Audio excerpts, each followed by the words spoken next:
Hello everyone, welcome to Ticker. I am Priyanka Singh and today we will be solving some previous year questions. Alright, so as I told you that this is the most important step in your preparation that you should not skip. So yes, I am here with some of the questions that we will solve together. And this is the fourth part. अगर आपने पहले के part नहीं देखे हैं तो yes, just go and watch them. They will be helpful for you. Alright, so yes, let's get into the video. First question. Which one of the following statement explains the higher mutation rate and faster evolution found in RNA virus? अब जो RNA virus होते हैं उनकी बात हो रही है. Question को समझते हैं पहले कि RNA वायरस में ऐसा क्या होता है जिसकी वजह से उसकी जो म्यूटेशन रेट होती है वो काफी फास्ट होती है. म्यूटेशन फास्ट होती है तो वो जो सराउंडिंग है उसमें इजिली अडेप्ट हो जाता है. तो इसका रीजन क्या है? First option is RNA is relatively unstable and as compare to DNA.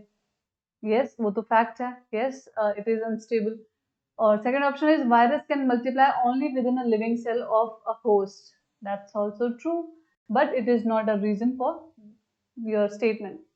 C is metabolic processes are absent in virus. They are absent in virus. वो जब host में आता है तभी वो active होता है. And D is virus can remain latent for a very long period. Latent मतलब without any activity.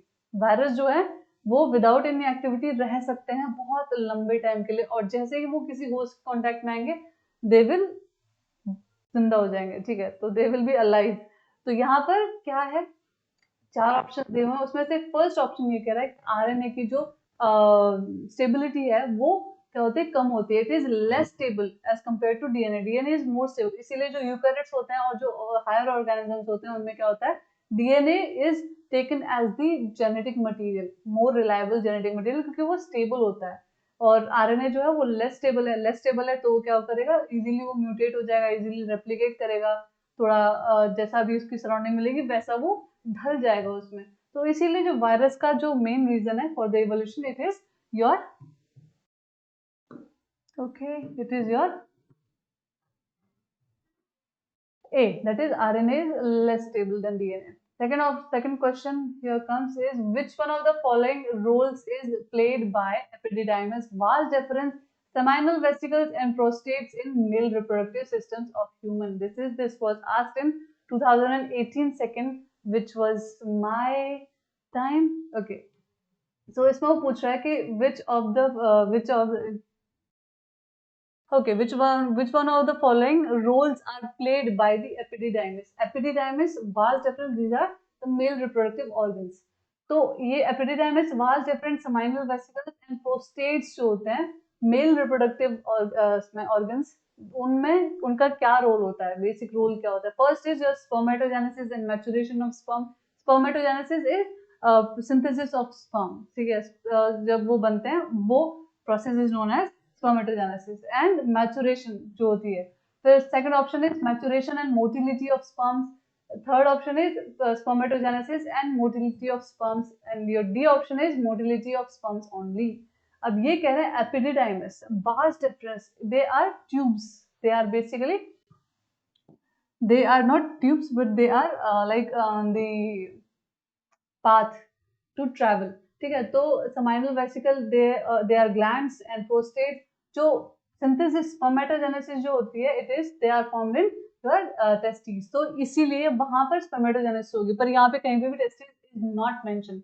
तो of course ये तो cancel हो जाएगा आपका, spermatogenesis भी cancel हो जाएगा. और motility, इतने सारे organs में सिर्फ motility तो होगी नहीं, तो यहाँ पे बचता क्या आपका बी ऑप्शन. क्यों? यहाँ पे मैचुरेशन भी होती है, बनने के बाद में टेस्टिस में वो बन जाते हैं but they along the way they get mature. तो मैच्योर वो दे mature along the way.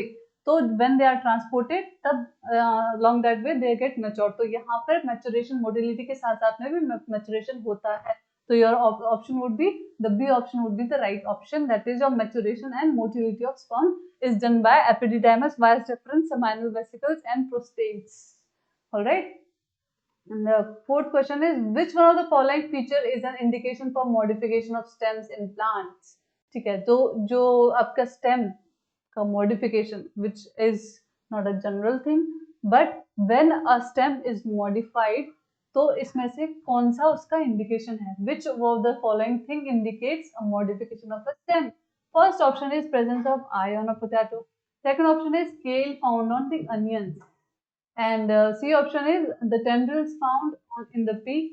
And D option is your hair present in the carrot. Okay, so हमें क्या पता है कि जो आपका पोटैटो है, it is the modification of a stem, it is basic stem tuber बोलते हैं उसे, स्टेम ट्यूबर। तो ये तो हमें पता है कि पोटैटो जो है वो स्टेम है। अब यहाँ पर पोटैटो की बात तो निकल ही आई है, वो क्या बोल रहे हैं, पोटैटो के ऊपर जो आईज होती हैं they are the indication. Eyes क्या होती हैं, they are basic outlets.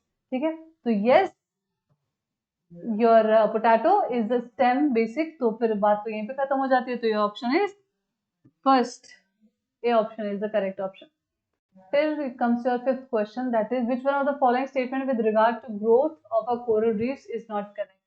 Yes, this was asked in 2018. All these questions were asked in 2018. Coral reefs जो होती हैं वो उनके लिए एक पर्टिकुलर जो ग्रोथ का इन्वायरमेंट होता है वो कैसा होता है, उसमें से इनमें से कौन सा सही नहीं है। Which one of the following, हमेशा you just have to notice which one of the following is not, और या फिर इज। तो ये जो नॉट का जो खेल है ना, उसको आपको बहुत ध्यान से पढ़ना है, क्योंकि ये एकदम दुनिया जज्बात सब बदल सकता है। ठीक है, तो आपका इसमें ऑप्शन है which one of the following is not correct. तो आपको देखना है, पढ़ना है और उसमें से पता लगाना है कि कौन सा करेक्ट नहीं है। First is coral can grow abundantly in fresh water. ठीक है, second is it requires warm water between 23 degree Celsius and 25 degree Celsius, which is absolutely correct.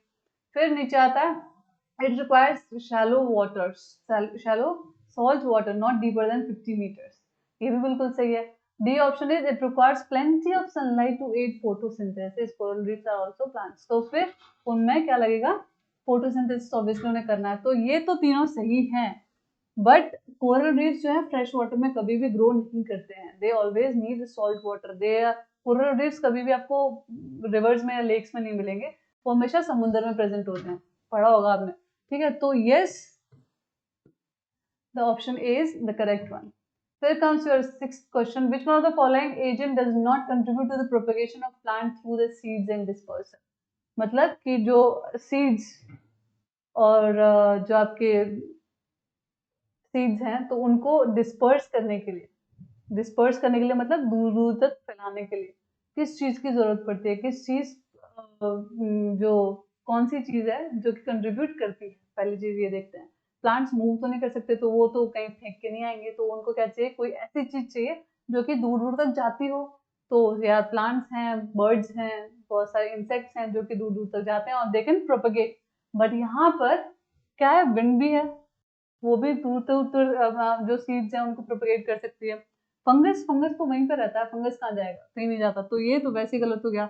Animal जाते हैं, वाटर जाता है। अब इसमें पूछ रहा है कि कौन सा नहीं करता है प्रोपगेट, तो ऑप्शन क्या हो गया आपका, फंगस नहीं करता है, because it can not move for a long time, मतलब फॉर अ लॉन्ग डिस्टेंस नहीं कर सकता, वो वहीं पर रहता है। It is it grows on a substratum. तो yes, fungus does not help in propagation of any seed और anything of a plant.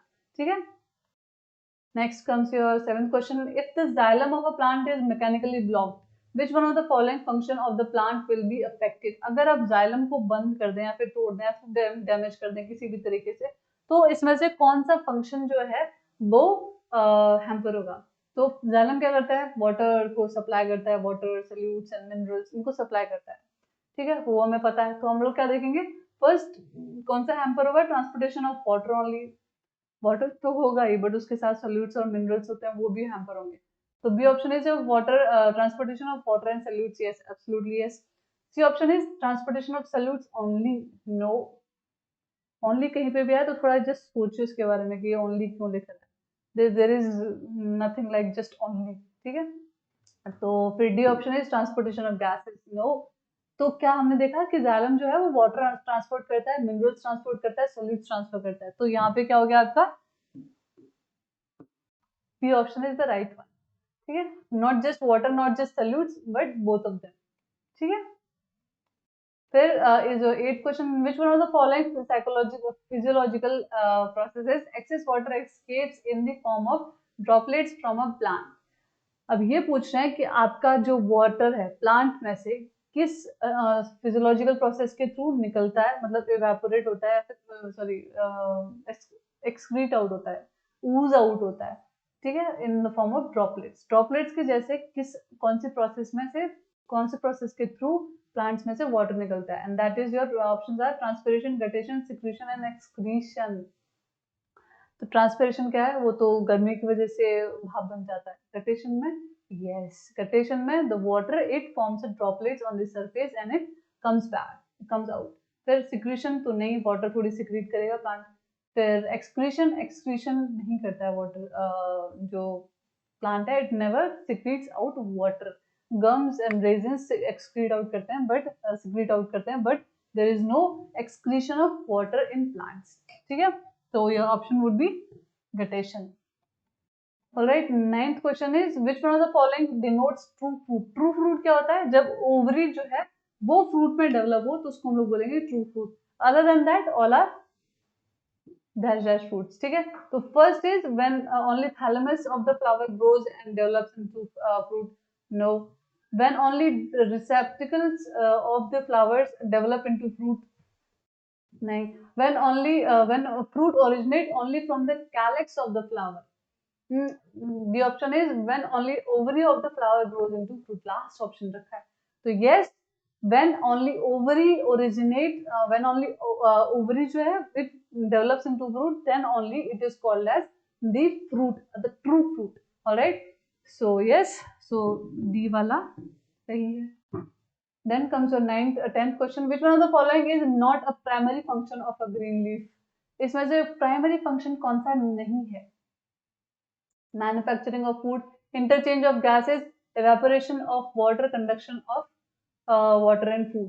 Manufacturing of food तो करते हैं leaves, interchange of gases भी करते हैं स्टोमेटा के थ्रू। फिर evaporation of water भी होता है, transpiration होता है, evaporation होता है। क्या नहीं होता है? conduction of food और वाटर नहीं होता है। वो क्या करते हैं, आपके वैस्कुलर बंडल्स करते हैं, जाइलम और फ्लोएम करते हैं। कौन करते हैं? जाइलम और phloem, the conduction of water and food. तो yes, your option would be D. ठीक है, so yeah, that's it for today's lecture, and if you have any doubt you can comment down below. I'll be very happy to answer all those questions. Till then, just keep on revising and studying. Okay, so take care. Thank you.